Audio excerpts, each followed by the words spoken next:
loba sila kota nganga loba sila succès na ye azwa ngo na molili mais soki sila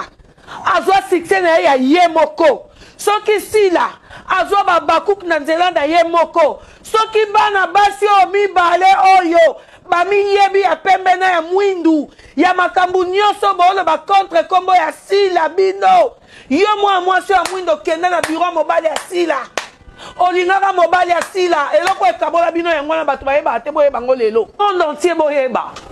de partout où vous êtes je viens vous annoncer un message grave bato ya maboke celui qui se sent piqué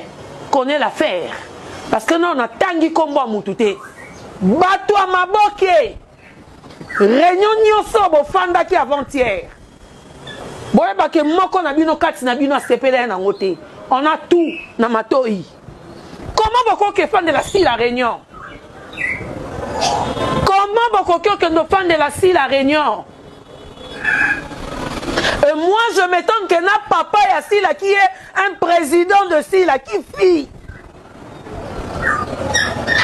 afandi na kati ya réunion mais c'est dommage nzambe